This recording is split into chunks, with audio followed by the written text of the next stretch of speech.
Good evening. I'll call to order the Arvada City Council meeting. In progress. I'll call to order the Arvada City Council meeting for June 28th, 2021. And now that I've called us to order, I thank Councilmember Jones for allowing me to make some comments here and then do the moment of reflection in the pledge. You know, this has been an incredibly tough 7 days since what happened last Monday. And this week, Arvada has been wounded literally in its very heart. An individual who had hatred, absolute hatred, for the police and for the Arvada Police Department in particular, set off a horrendous chain of events that has led to 3 tragedies and adversely affected many, many people. This gunman ambushed and murdered Officer Gordon Beasley, who was a 19-year veteran of the Arvada Police Department. Gordon, and I can smile when I talk about Gordon, was a school resource officer. He was a former recipient of the Arvada Employee of the Year Award, and I vividly remember going to the park when he planted his tree. He was loved by all, especially his wife and 2 children. They and all of us are grieving. Johnny Hurley was a visitor to Old Town who took decisive, very decisive action to protect others without thought for his own safety. Based upon reports, he shot and killed the gunman, which without question saved lives of other officers and potentially other citizens in our community. He died a hero, and we'll call him here tonight a hero and forever call him a hero to our community. Arvada will be forever in his debt, and we offer our thoughts and our prayers to his family, friends, and loved ones. The second tragedy is one we are now dealing with. Because of the CERT investigation that is going on right now, that is being conducted through the Sheriff's Department and the District Attorney's Office, we are very limited in what we can say at this juncture about the events that transpired after Mr. Hurley courageously shot the gunman. It has been reported, and we know that one of Arvada's police officers shot and killed Mr. Hurley. We mourn the death of Mr. Hurley, but we also support, to this day and throughout, our police officers and remain mindful of the challenges and the circumstances that they confront in an active shooter situation. They face that potential each and every day, and they're trained to address it. And the facts will become known, and as the facts are released, we'll have a clearer vision of that, but I can't do that here tonight. The third tragedy is for our officers involved in this entire incident. All of our officers, the officer involved in the shooting, but our entire police force. It's a family. It's a very special family. The anguish our officers are dealing with is unimaginable and will change their lives forever. Our thoughts and prayers are also with our officers and their families as they cope with the aftermath of Monday's events. Monday, a week ago, reminds us of how close-knit our Arvada community is. The outpouring of support our police and those most directly affected by these tragedies is truly heartwarming. What we saw a week ago Monday in terms of folks coming together for the procession when Officer Beasley's hearse left Arvada, And then the outpouring that we've seen at the memorials that have been set up here at City Hall for Officer Beasley's vehicle, and for the scene at the fountain area has been truly, truly heartwarming. We urge, and I'll have to include myself in this group, we urge people who have been affected by this to seek the help they need to get through it, to get the guidance they need in the days and weeks to come. But through it all, Arvada is strong. We are resilient. We're hurting. Each and every one of this city council is hurting. These are things that we've not had to deal with in the past. But we will, as we always do, help each other out. We'll do our utmost to keep Arvada safe and the special place we all call home. So with that, if you'll please join me a moment of silence in recognition at this time in particular of Officer Beasley and Mr. Hurley.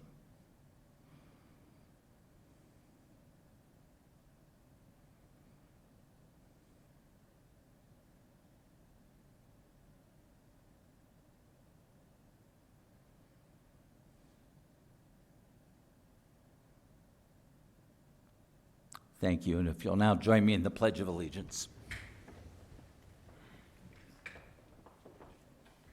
I pledge allegiance to the flag of the United States of America and to the republic for which it stands, one nation, under God, indivisible, with liberty and justice for all.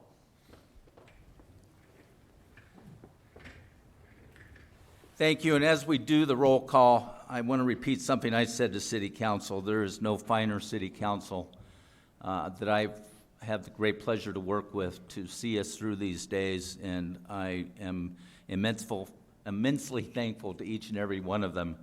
So hear their names as we call their roll. Mayor Williams? Here. Mayor Pro Tem Miller? Here.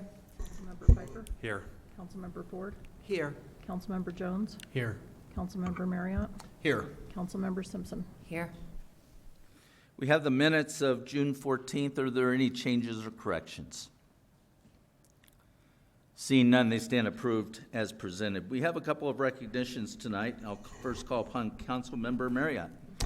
Thank you, Your Honor. I'd like to call down to the podium, if you'd come, please. Representatives from SAS Manufacturing, Sundyne, and Heidi Hostetler. If you'd come on down, that'd be great. So each year, Company Week, a Colorado-centric manufacturing industry magazine, and Manufacturer's Edge, Colorado's NIST-sponsored manufacturing extension partnership, join together to host and produce an event to recognize Colorado manufacturing advocates and stakeholders from across industry and supply chain. The 2021 Colorado Manufacturing Awards build on 5 successful years of recognizing outstanding companies and people shaping American manufacturing in a region emerging as a model for a new and dynamic sector. Arvada was honored this year with 3 of the winners having businesses in Arvada. Sundyne is located in Arvada, while SAS's manufacturing facility, known as the Flight Factory, is in Arvada, and Heidi Hostetler works as Vice President of Faustin Tool in Arvada. Sundyne, a global leader in design and manufacture of mission-critical pumps and compressors, has been named Industrial Equipment Manufacturer at the 2021 Colorado Manufacturing Awards. With nearly 400 employees in Arvada, Colorado, Sundyne designs and manufactures highly engineered pumps and compressors for natural gas, power, chemical, petrochemical, and agrochemical business in more than 100 countries around the globe. Special Aerospace Services, SAS, has been named Aerospace Manufacturer of the Year at the 2021 Colorado Manufacturing Awards. SAS started with the dream of founders Heather and Tom Bulk to bring together the best minds in the aerospace community to offer clients unique engineering and tactical solutions in support of their endeavors in the air and in space. SAS is a tactical engineering and advanced manufacturing firm with more than a decade of experience providing cutting-edge solutions to aerospace, aviation, defense, and energy organizations worldwide. The category in the Colorado Manufacturing Awards recognizes outstanding contract and OE manufacturing and supply chain operations in Colorado's world-class aerospace economy. Heidi Hostetler, CEO of H2 Manufacturing Solutions, was named the 2021 Colorado Woman of the Year, Manufacturing Woman of the Year. Although Heidi's manufacturing consulting business, H2 Manufacturing Solutions, is located outside of Arvada, she has been and continues to be highly involved with manufacturing leadership and innovation in Arvada over the past 2 decades. Heidi serves as Vice President of Faustin Tool, an aerospace manufacturing company in Arvada. She also serves on the board of directors for the Northern Colorado Manufacturing Partnership and was a founding member of the ADAPT Center for Additive Manufacturing in partnership with the Colorado School of Mines. So if you'd all give them a big round of applause. And I will bring these awards down.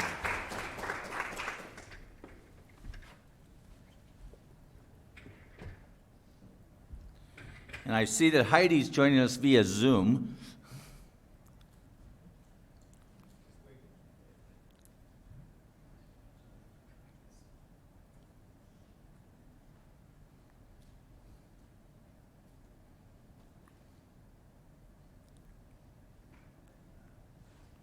Heidi, here's yours.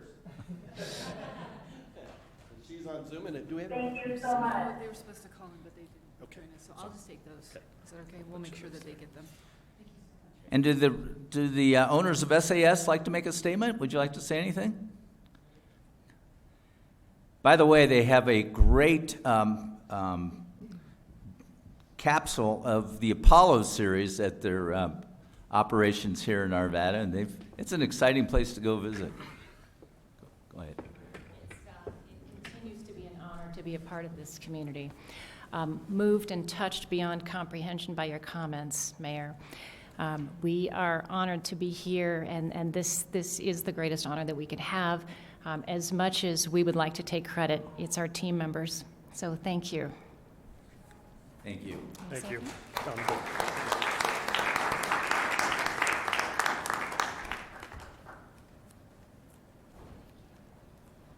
Okay, with that, then I'll turn it over to Councilmember Lauren Simpson. All right, thank you, Mayor. So this past week, we saw some of the hardest days our community has had to endure. So it is my extreme pleasure to get to introduce some of the best parts of Arvada. Tonight, we're going to recognize the Distinguished Citizen of the Year Award as presented by the Benevolent and Protective Order of the Elks. The Elks are a fraternal organization dedicated to the principles of charity, justice, brotherly love, and fidelity. The Elks serve people and communities throughout the country and the world with numerous programs, fundraisers, activities, and the Lodge in Arvada is no different. One of the ways that the Elks give back to Arvada each year is that they present a Distinguished Citizenship Award to a local resident, who does not have to be an Elk, for going above and beyond in the call of service to our community. For the year of 2020, that distinguished citizen is Julia Gutierrez Walker, founder of Hope, Connection, and Community. For some background on what Julia has done for us, in March of 2020, at the beginning of the first pandemic shutdown, Julia and her son took a small table to the Seacrest Elementary School parking lot and set it up with some food and hygiene supplies for people in need. People could come and help themselves, no questions asked. They invited the community to join in dropping off food and donations as well, and sure enough, it began to grow. The response to the first table was huge, and many people requested that Julia continue the work. So she did. The informal table was officially incorporated as the nonprofit Hope, Connection, and Community in the sampling of the events that they did last year. Food delivery. Julia organized community volunteers and business partners to build grocery bags of nutritious food staples. They were delivered 7 days a week for free hungry residents all across the city. Julia's new baby's really excited about mommy, huh? At Easter, 15 complete meals for families that were impacted by the pandemic, as well as Easter baskets for their children. On Mother's Day, 10 gift bags for mothers whose families were affected by COVID and wouldn't have otherwise been able to afford a gift for mom. On Arvada Fire Department Appreciation Day, gift baskets for each fire station in Arvada, as well as their first house.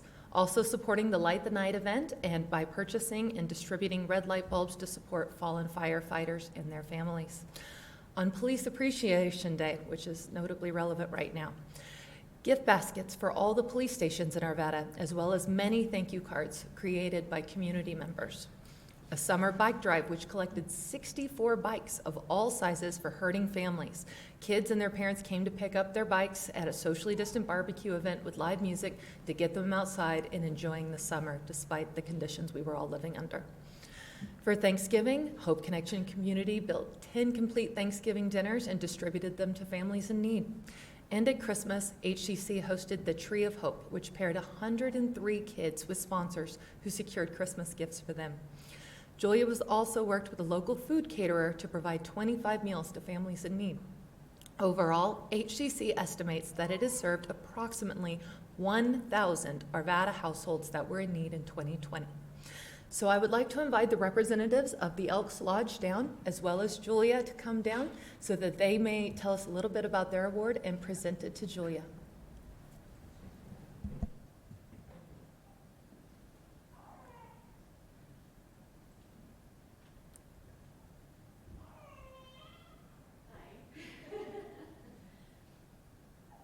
Julian Cortez Walker, for outstanding and meritorious service to humanity by the Arvada, Colorado Lodge, number 2278 of the Grand Benevolent Protective Order of Elks. We have this. We'd like to present this to you. Thank you very, very, very much.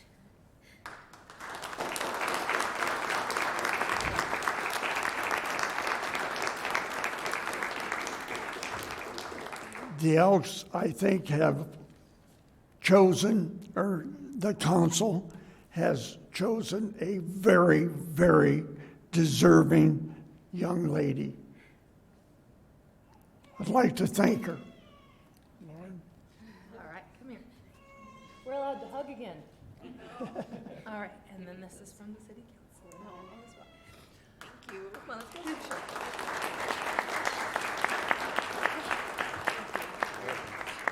Want to get together, everybody smile? Okay, where am I? You're in the middle, hon. You're the honoree. Okay.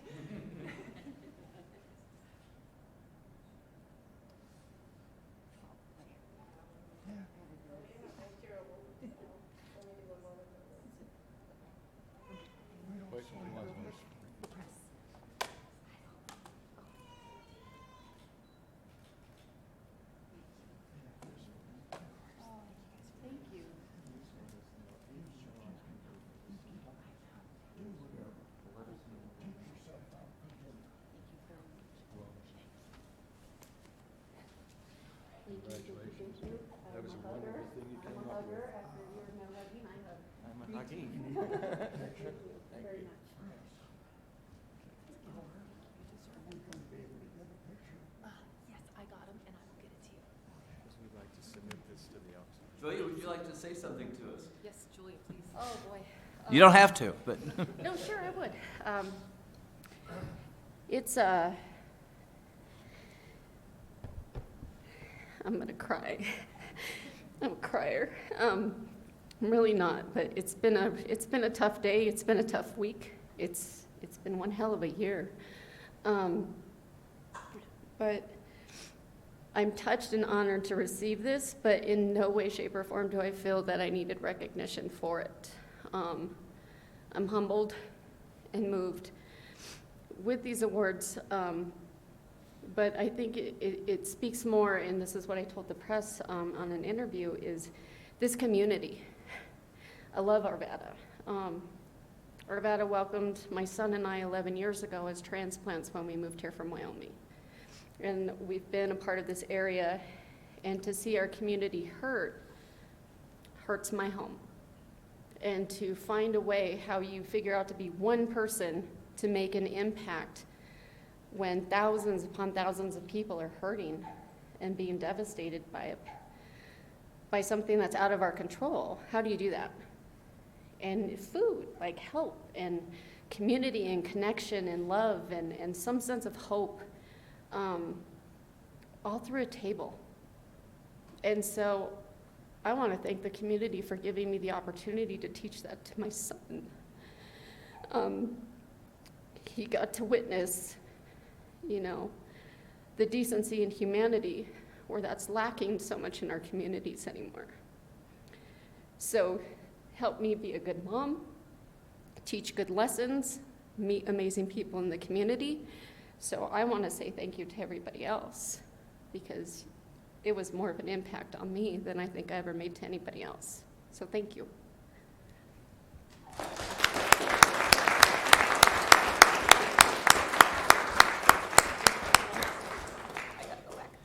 And Joya, that's exactly why you're receiving this recognition.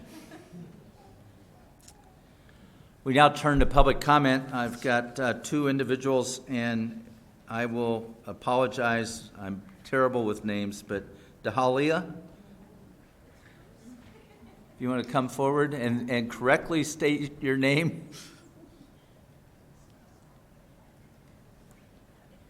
Delilah. Oh, Delilah, okay. Although if we drop an L, I could be a Dahlia.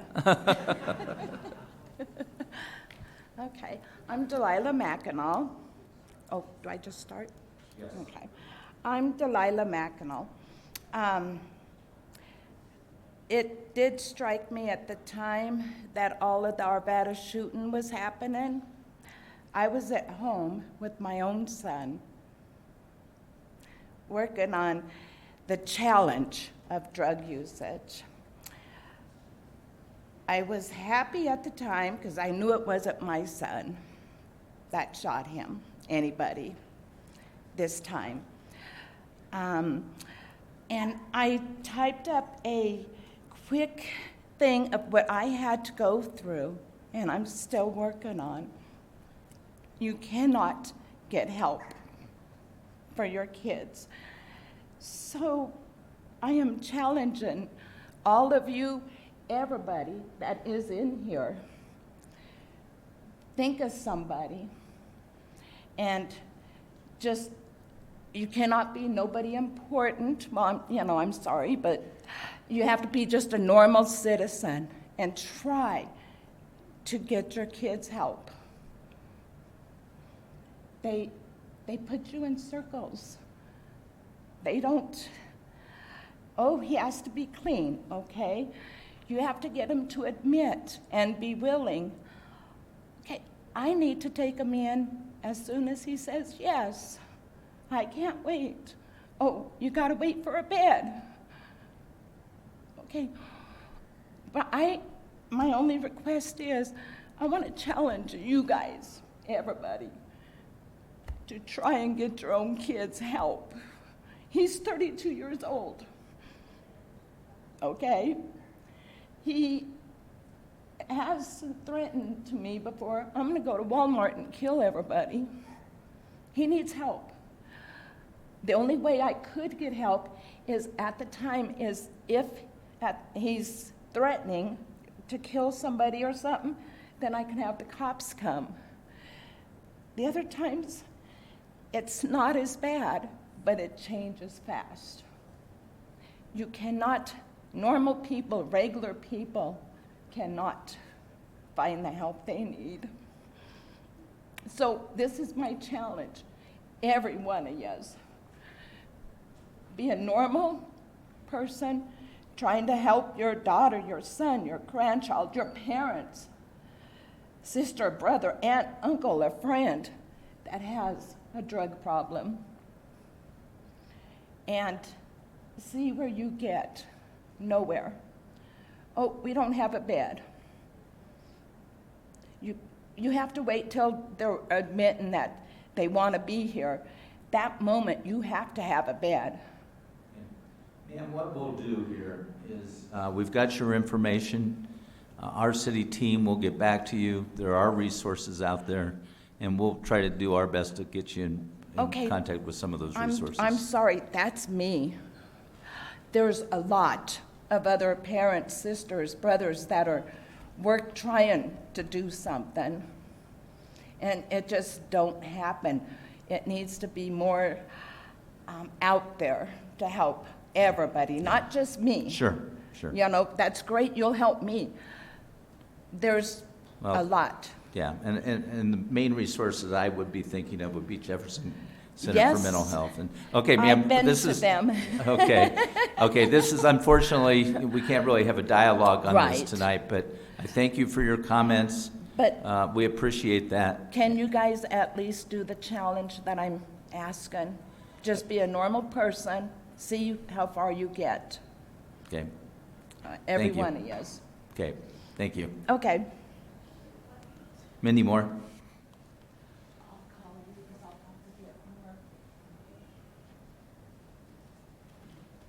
Good evening. Good evening, Mayor Williams and council members. I wanted to just say that this last Saturday, I had the privilege of volunteering at the festival, the Arvada on Tap. And as we're all hearing, we know it's been a rough year, an especially rough week. But I just want to commend the city for a wonderful festival, as I was one of the recycling ambassadors for the Sustainability Advisory Committee. And as we were walking around, people were just commenting on how happy they were to be out, to feel somewhat normal, be with friends and community, people they love, hearing live music out there on Saturday. And it was truly a wonderful event. And this was the first festival I've been to in Arvada in over 20 years, where there were recycling bins. And that, too, got a lot of positive feedback. The vendors, the breweries that were pouring tastes from their aluminum cans were like, yes, you're going to take our cans, you're going to recycle. And people like me were running around grabbing the cans from bags and getting them into recycling bins. Same thing with plastic bottles. And the residents were really, really happy to see the recycling bins as well. In fact, the little tasting cups for the barbecue were plastic. And people were trying to put them in the recycling bins. And we were like, no, you can't. And they're like, why not? Because they're too small to be sorted and washed. They have food waste in them, so they can't be recycled. And they were really bummed out. They wanted to recycle them. And several people asked, why don't we use compostable containers? That way the food and the little plastic, instead of plastic, would be a compostable material. It can all go to a place like Sustainability at the end of the day. So I really wanted to thank the Festival Advisory Committee and Adele Burton, who's the city liaison to that group. And hopefully things like Arvada, the Taste of Arvada, where there's a lot of food waste, and all our other festivals, we will have recycling as well as composting, because this actually was something in the 2010 Sustain Arvada plan, was to have all our festivals be waste-free back in 2010. And our city has done a great job providing the option of curbside recycling for people. And I think it sends a great message from the city as people keep seeing that recycling is going on, whether it's at festivals, the Old Town area. We've been talking to the BID about trying to get recycling bins next to trash cans. It hasn't happened yet, but we're really hoping it, with your direction, it will. And someday even along our parks and trails. That was another goal back in 2010. So thank you very much. Thank you. Anyone else wish to address City Council at this time? Do we have somebody on Zoom or not? Okay. I see no one else. We'll move on with our agenda. We have a few items on the consent agenda tonight. The first is a Resolution 21008, a resolution authorizing the issuance of a purchase order in the amount of $230,000 to Intuitech for the purchase of a water treatment filter pilot plant.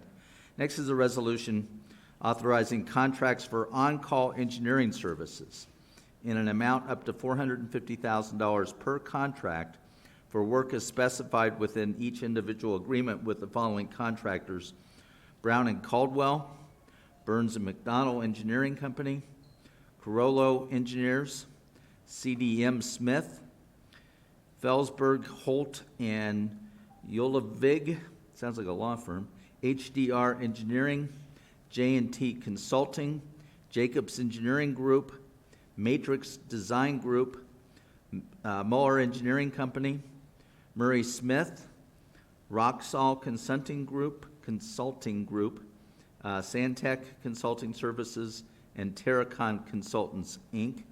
Next one is a resolution authorizing the First Amendment to an agreement between the City of Arvada and T&M Construction for the reconstruction of Ralston Road between Upham Street and Yukon Street to change the scope of work and increase the maximum compensation amount by approximately $449,000. Next is a resolution authorizing an agreement by and between the City of Arvada and PCL Construction for converting public streets into pedestrian space for Old Town Business District in an amount not to exceed $360,000. Next one is a resolution authorizing an agreement between Arvada and Mod Street for modular parklets and fencing for Old Town Arvada in an amount not to exceed approximately $500,000. Mr. Marriott. Thank you, Your Honor. I move that consent agenda items R 21-088 through R 21-092 all be approved. Motions for approval of the consent agenda. All votes are cast. That passes 7-0. Thank you. Next, we have some first readings. Ms. Miller. Thank you, Your Honor. I move that Council Bill 21-021, an ordinance adding Section 62-62, interference with staff, faculty, or students of education institutions, of Article 2, miscellaneous offenses of Chapter 62, offenses to the Arvada City Code, and Council Bill 21-022, an ordinance amending Section 1-5, general penalty, continuing violations of Chapter 1, general provisions, and Section 58-41, classification of violations, of Article 2, trial by jury of Chapter 58, municipal court of the Arvada City Code, and Council Bill 21-023, an ordinance annexing certain land into the City of Arvada, 15812 West 64th Avenue in the County of Jefferson, the State of Colorado, and Council Bill 21-024, an ordinance rezoning certain land within the City of Arvada from Jefferson County A-2 agricultural to City of Arvada R-13 residential 13, and amending the official zoning maps of the City of Arvada, Colorado, located at 15812 West 64th Avenue. All be approved on first reading, ordered published in full, and public hearing to be set for July 19th, 2021 at 6:15 p.m. Motions for approval of the first readings. All votes are cast. That passes 7-0. Thank you. Next, we have the appointment to the Metro Wastewater Reclamation District. Mr. Marriott. Thank you, Your Honor. I move to appoint Bill Ray as Director to the Metro Wastewater Reclamation District for a term beginning July 1st, 2021 and ending June 30th, 2023. Mr. Jones, you wish to speak to the motion? I just want to speak to the motion and just really thank Mr. Ray for his dedicated service to this cause. He was a dedicated city employee who has continued to carry this on, and so I will happily support Mr. Marriott's motion for Mr. Ray. Even if he is a deadhead. That passes 7-0. Thank you. Next, we have a couple of public hearings. I'll open the public hearing on the conditional use application for Ralston Gardens parking lot, generally located at 9250 Ralston Road. Mr. Devon? Yes, Mr. Mayor, members of the council, we'll have Planning Manager Rob Sumtown introduce this item. Thank you. Mayor, members of council, the applicant is requesting conditional use approval to allow for the development of a freestanding parking lot containing approximately 156 spaces on 1.9 acres of property in the mixed-use urban zoning district. Although the parking lot will be associated with an affordable housing project to the east of the site, the two properties are split by the Garrison Street right-of-way. Therefore, the lot is considered a freestanding lot per the Land Development Code. The Planning Commission unanimously recommended approval of the conditional use request at their June 8th meeting. We have received the signed posting log and mailing affidavit, and they are in order. The applicant is here for a presentation and questions, and we also have planner Jake Nichols for questions as well. Thank you. Thank you. The posting log and mailing affidavit will be made part of the record. Those who wish to testify, if you'll raise your right hand. Swear or affirm the testimony you're going to give in these proceedings will be the truth, the whole truth, and nothing but the truth. Very good. Mr. Thorne, are you doing the presentation? Great.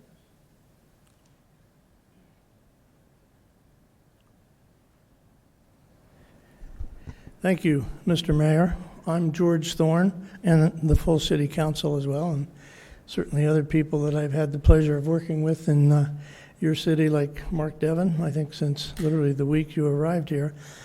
I've had the crazy idea of trying to build an affordable housing project up in your fair city for 10 years, as some of you know, and I've been deadly serious. I'm actually halfway good at this, but it takes a long time these days. So here I am, I think with a site that was worth waiting for, which is the Ralston Gardens site that we've named Ralston Gardens. But as you can see from the site plan that's up on the screen, there's 2 sites involved in the project. And since we're here to talk about an approval, hopefully an approval or rejection of a conditional use permit to use one of those sites for parking, I'm going to limit my comments to that, and I'm going to let Andre Barros from SAR tell you a little bit more about the overall project so that you won't hear that from both of us.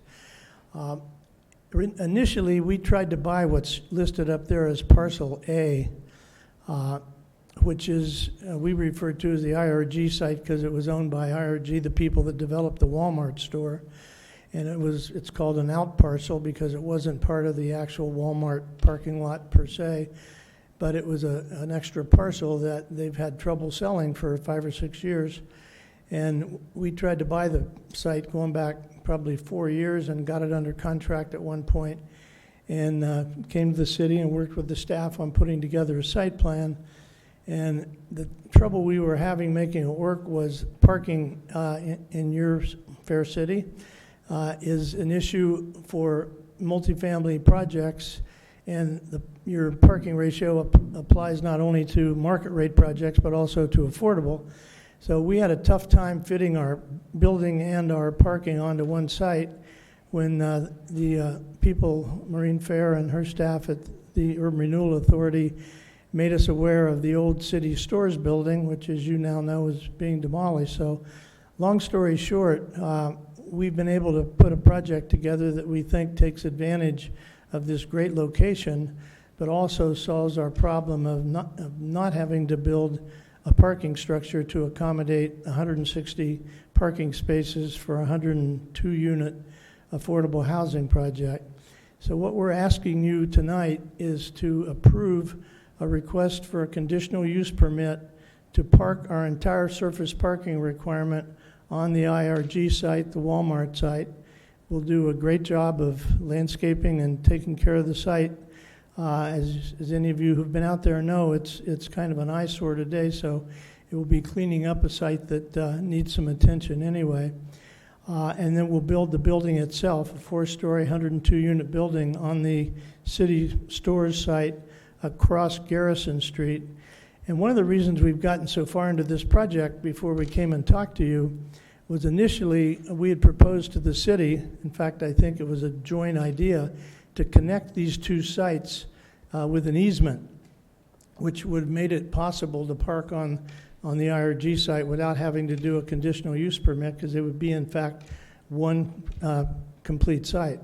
And for various reasons, legal and otherwise, that wasn't able to happen. So about a year ago, we started on the track of, first of all, trying to buy again what we had been trying to buy for some time from the IRG people, the Parcel A parcel. So what we're asking again tonight is your approval to issue a conditional use permit approval to allow us to park on that site and do the building on Parcel B, the city store site. So I'll stop there and turn it over to Andre Barros from SAR. Thank you very much. Thank you. Thank you, George. Thank you, City Council, for this opportunity. If I can get the next slide, please. As George mentioned, the site right now is very underutilized, the city's storage site and the parking lot site, but specifically the parking lot side. Next slide, please. So here's the site plan we're proposing, and really even though the conditional use permit is only for the parking lot, we feel like the 2 projects are inexorably connected. The condition from the planning board approval even says that we can only get the parking if we're also doing the affordable housing. In our minds, they are a single project. And Garrison Street, rather than being a dividing factor, we ultimately see as a uniting factor. The reason that Aura is redoing the Paseo is to link the community, and we feel like it is not only a link for the community, but a link to the front door of our project, and are trying to develop this project in a way which emphasizes that connection. And so we're taking the green space of the Paseo and bridging it right into both the housing and the parking. Next slide, please. And here, just as a refresher, that last time I was here, we were talking about Phase 4. This is the last piece in this entire phasing of this whole area. Again, trying to build a kit of parts for Arvada, fit together and work together. And we have the for sale already underway. We have the market rate underway. This will be the affordable component of a complete housing portfolio for this part of Arvada. Next slide, please. Again, this is a really walkable, accessible site. Next slide, please. It's also a site that's very well connected by transit. I think that's really important when you look at the statistics for the demographic who's going to likely be using this project. They can barely afford housing, so affording a car is a big deal. And statistically, a majority of them will be using public transit. So the great asset there that exists already is an asset to the users of this project. Next slide, please. And the bicycle connection. Again, the project will emphasize that multimodal capacity. Next slide, please. And again, just, obviously Arvada is a great community to live in, and we view this project as serving the community. Here you can see the assets already available there and how well this project is positioned, but it's a two-way street. This project will also be well positioned for the residents who need it to be in the community. Next slide, please. Here's a quick snapshot of the front entry. So one of the things we did in this project was really think about designing it in a way that is a front door and not a front door oriented to the neighborhood side, to the parking, which will be the main access for residents, and to the community gardens, less open to the busy street of Ralston Road to the north of the project. Next slide, please. And just one other thought on the affordable housing. Again, this is really about the parking, not the housing, but we think that they're inexorably tied together. And we're not trying to just drop a project in here and maximize the density. What we really did was study the site and study the logistics of the site, the relationships, to make sure that we have something that has the least impact, works as well as possible with the Paseo, with the parking across the street, and the other amenities in the area. Next slide, please.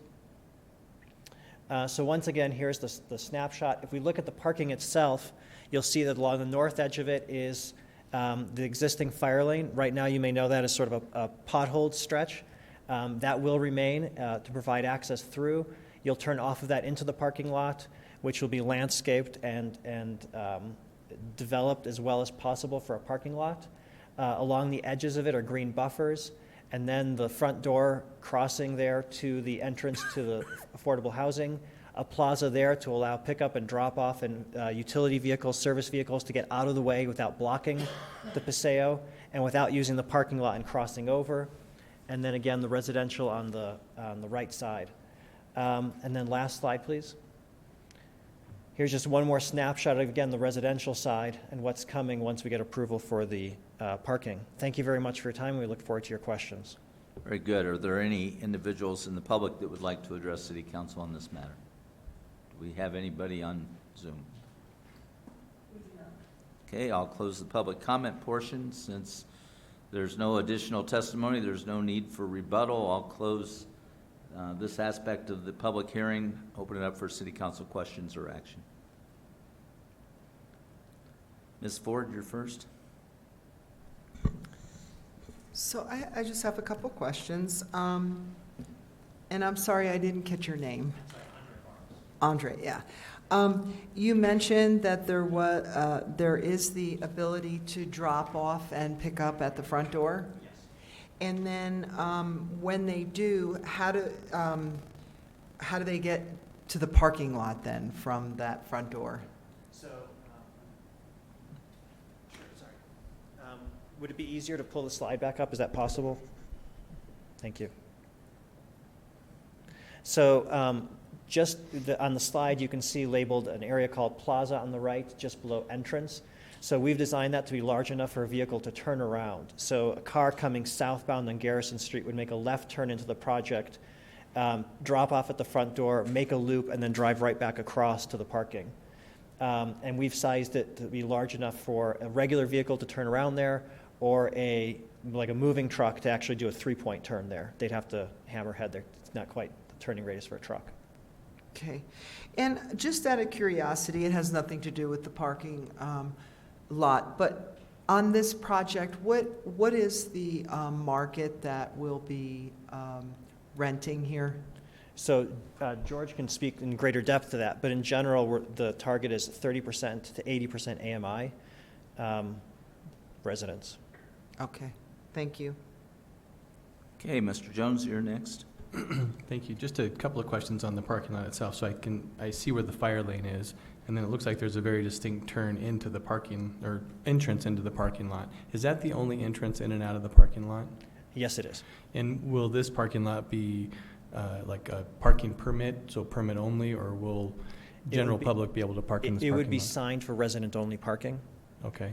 Including the stretch along the fire lane, which is all included and will be marked as resident-only parking. Okay. We're locating the accessible spaces along there so that people with different abilities would have mobility of differences would be able to cross more closely. Okay.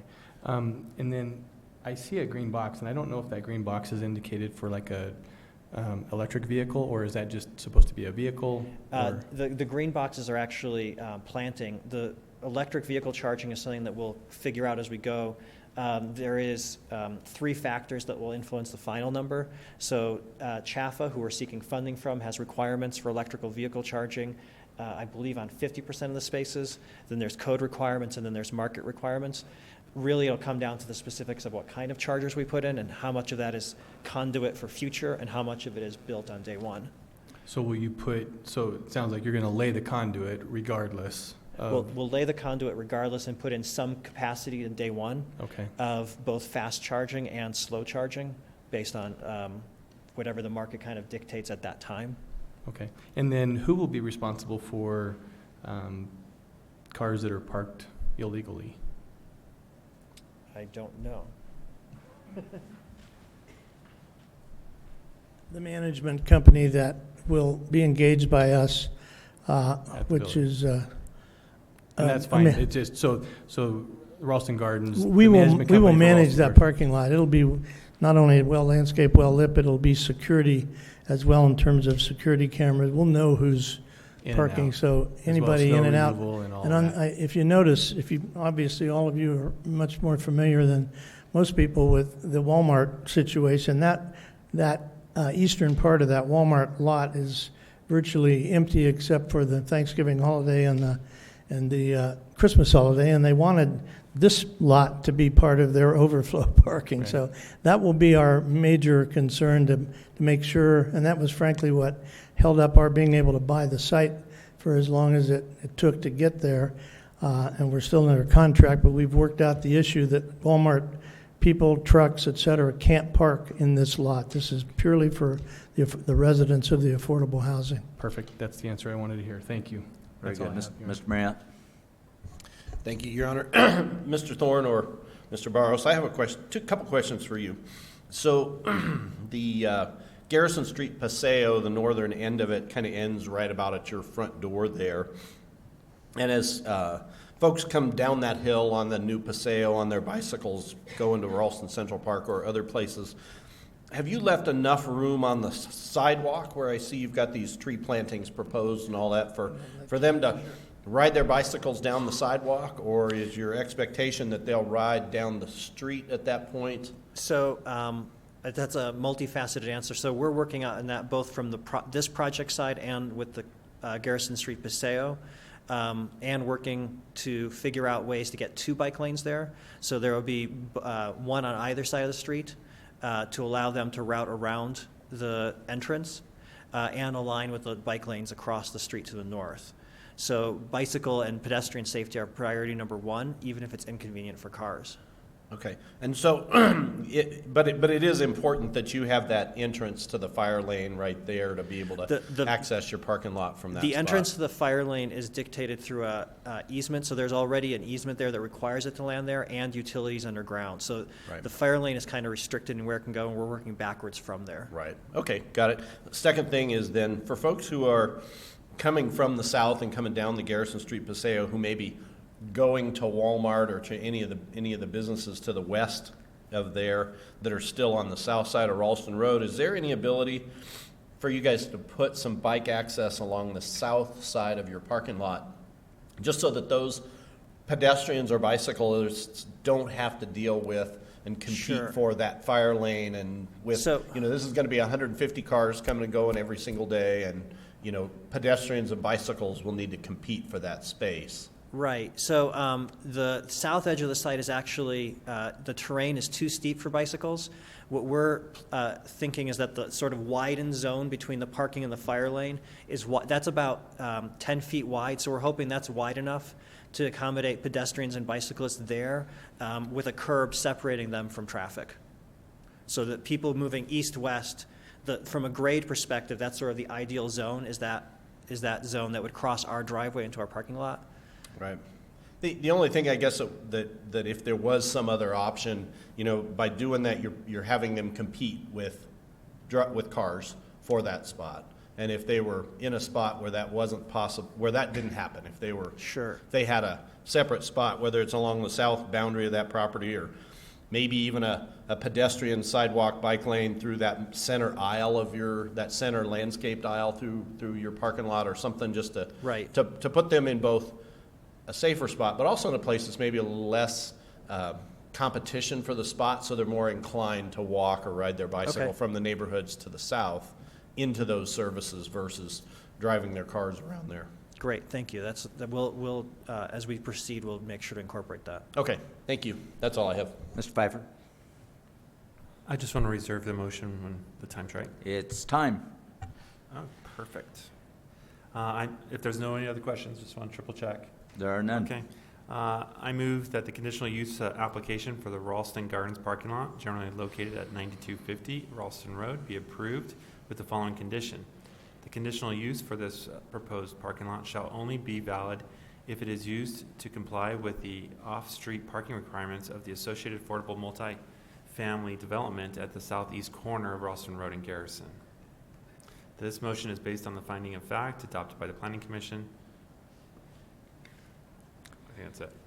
Thank you for the motion. I'll comment on the motion. This has been a project that the Urban Renewal District has been working on for quite some time. Mr. Thorne, thank you for your diligence. I know that it's been a long and strange road in some ways, but it's I think, an appropriate use of this site. IRG was never able to find a user for it because of its location behind the existing restaurants that are right there on the corner.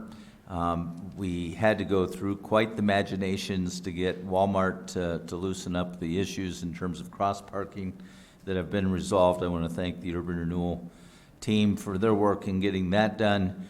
And obviously, the ultimate project that happens adjacent to this parking lot really meets the goals that the City Council has, and this entire area is really meeting the goals in terms of having a variety of housing opportunities.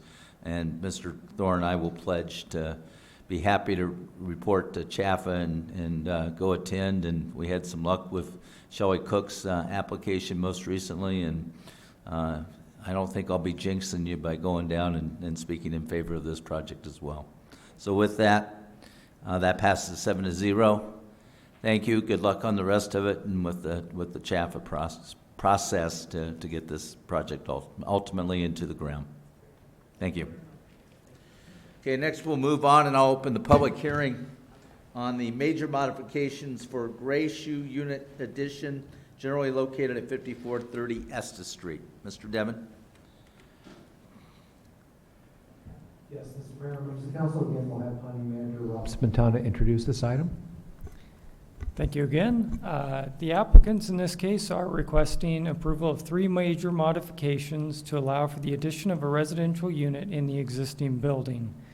The modifications that were requested from the LDC include the limit on parking within the front setback, the minimum lot width, and the minimum lot area. The property is zoned residential 24. The proposed density of, with the additional unit would be 21 units per acre, which is below the allowance for the zoning district. The Planning Commission did recommend denial of the major modifications on a vote of 4-3 at their June 8th meeting. We have received the signed posting log and mailing affidavit, and they are in order. The applicants are in attendance virtually tonight for presentation and questions, and we also have planner Jonathan Moore here for questions. Thank you. Very good. The posting log and mailing affidavit will be made part of the record. If the applicants can raise your right hand. You swear affirm the testimony you're going to give in these proceedings will be the truth, the whole truth, and nothing but the truth. I do. I do. Very good. You may make your presentation.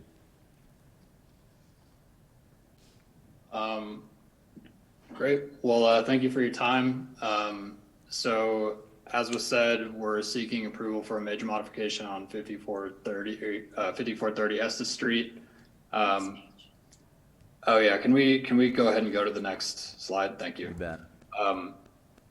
The existing building is a triplex.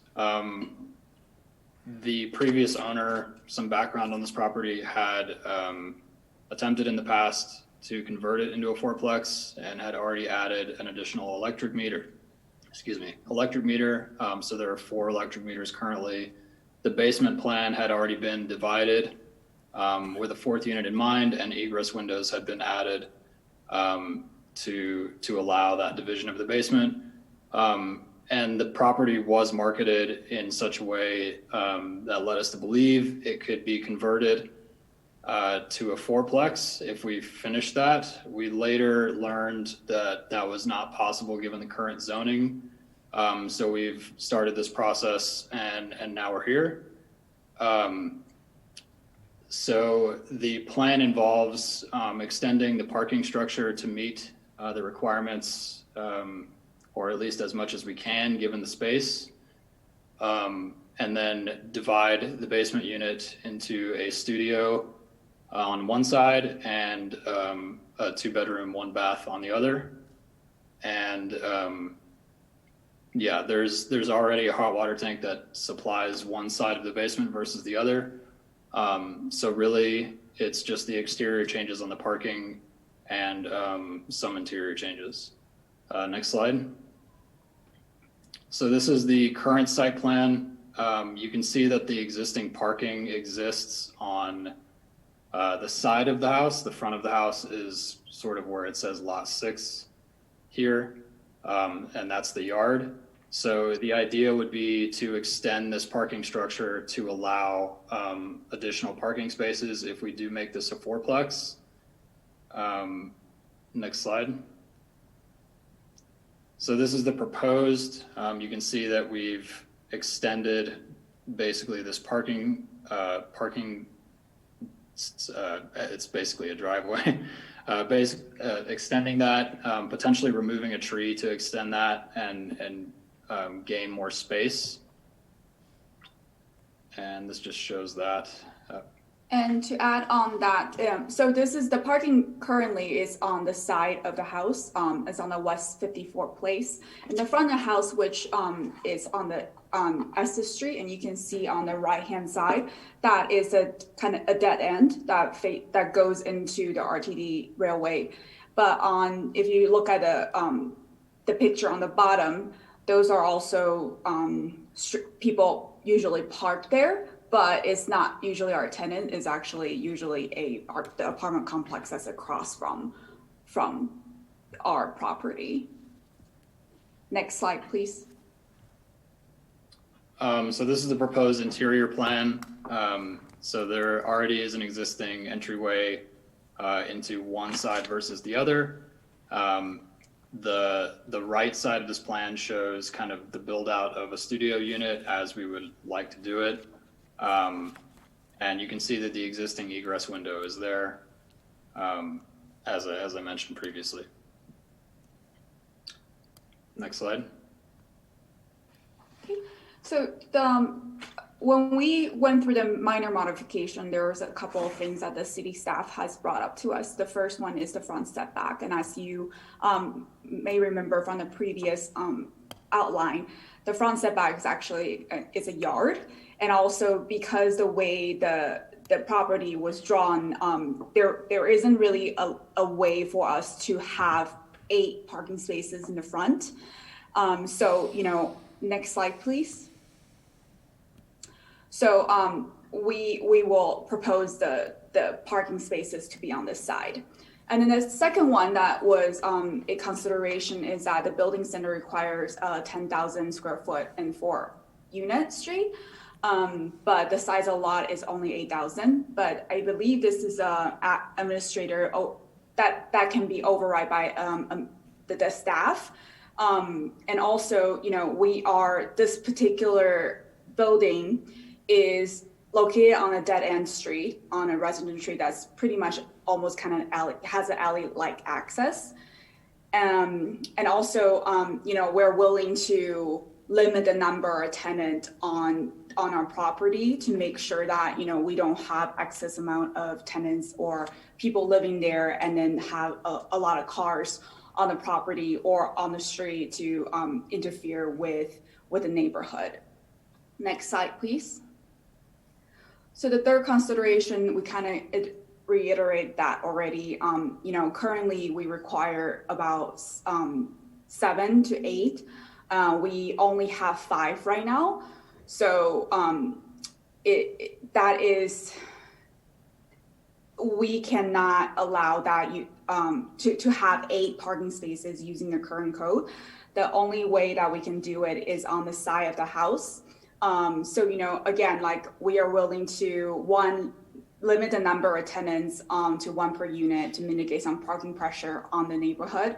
Or maybe we can even consider making the new basement unit affordable housing space for the city of Arvada as well. And that's our presentation. Okay, is there any member of the public that wishes to address City Council on this matter? Do we have anybody via Zoom? Okay, I'll close the public comment portion since there is no additional testimony. There is no need for rebuttal. I'll open it up for City Council questions or actions. Mr. Marriott. Thank you, Your Honor. I have just a couple questions. You had mentioned in your presentation limiting the occupancy to just 1. I assume you're talking about just the new unit you would propose constructing, limiting that to just a single occupant as opposed to the other 3 units as well. We can also do that as well. Usually we tend to most of our tenants over there are actually single people or you know, single mom with kids. So we're willing to limit that or limit just like the number of people to be less than 5. Okay. But you've got 2-bedroom units. It would be a shame to limit your ability in 2-bedroom units. The other question I would have, you're currently providing 5 parking spaces, is that correct? That's currently what you have? Yes. Yep. Okay. And so if you were to be unsuccessful here, I believe, are you able to still operate with the 5 spaces that you have, or are you being required to add parking spaces if this proposal is unsuccessful? No. So if this doesn't go through, we will just the site plan would just be as it is. It will not be increased to. We will not be required to increase to 8 parking spaces. Right. Jonathan, please correct me if I'm wrong.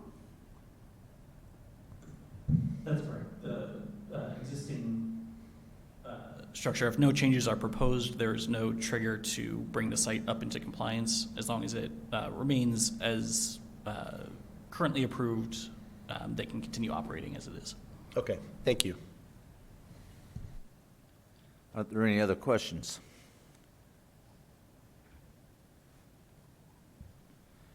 Mr. Marriott? Well, if there's no other questions, I'll make a motion. So I move that the major modification for Gray Shoe Unit Addition, generally located at 5430 Esta Street, be denied. And I want to speak to it, and I'll tell you why. I can appreciate and understand both the economics as well as the desire to provide housing options, more housing options in Arvada, and I think both of those are really solid reasons to ask for this. But there is a limit to which things just don't fit, and this doesn't comply in so many ways. It's not really just about 1, 2, or 3 parking spaces. This is about, you know, number of units on amount of square footage of lot.